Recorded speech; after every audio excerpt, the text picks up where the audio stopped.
सिंधी आहियां। मां सिंधी आहियां। मुंहिंजी मातृभाषा सिंधी आहे। मुंहिंजी मातृभाषा सिंधी आहे। मां कसम थो खणां त मां कसम थी खणां त मां सिंधी ॻाल्हाईंदसि। मां सिंधी ॻाल्हाईंदसि। मां सिंधी ॿोली लिखण पढ़ण कंदसि। सिखंदसि। मां पंहिंजे सिंधी समाज ऐं पंहिंजे देश सां हमेशा सचो रहंदसि। मां पंहिंजे माता पिता उस्तादनि ऐं सभिनी बुजुर्गनि जो सम्मान कंदो रहंदसि।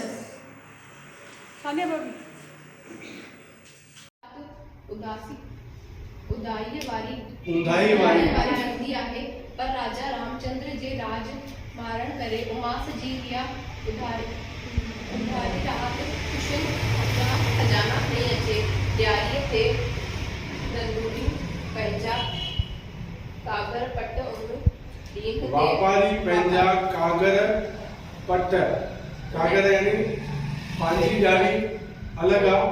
व्यापारी माण्हू पंहिंजा जेके बही खाता उहे थींदा आहिनि उहे सभु नवां लॻाईंदा आहिनि। ठीकु आहे। ऐं उन्हनि जी पूॼा कंदा आहिनि।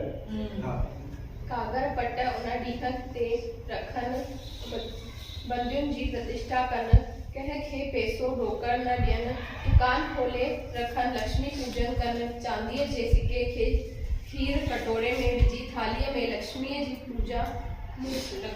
जी मूर्ति रखी ऐं गणेश कढी नव ग्रहनि जी पूजा करे घर जा सभु भाती मिली करे गॾिजी पूजा कनि मिठाई पूजा अॻियां रखी पोइ विराइनि ऐं पाणीअ जो छंडो सॼे घर में विझनि ओड़े पाड़े मिटनि माइटनि खे मिठाई वाई नवा वॻा पाइरनि पटाका ॿारे ख़ुशियूं मनाइनि पटाकनि जा धमाका फुलझड़ियूं जीअं जगमगाईंदियूं रोशनियूं ते न सिर्फ़ चेकरा बाहिकी उथनि पर तन मन बि बहकी उथनि।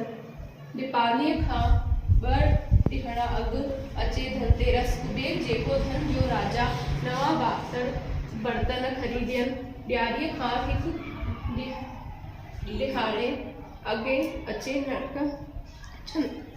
चतुर्दश जो ॾींहुं नरक नाले राक्षस खे विष्णु मारियो किन सभिनी में उन ॾींहं खां 9 साल कनि दशहरो खत्रियुनि जो ॾिणु करे लिखियो वञे थो। ॾियारीअ धन धान्य जो होली हरिजननि जो असांजे ॻोठ शहदाद कोट में हरिजन हिक ॿिए खे रंग हणंदा साग करे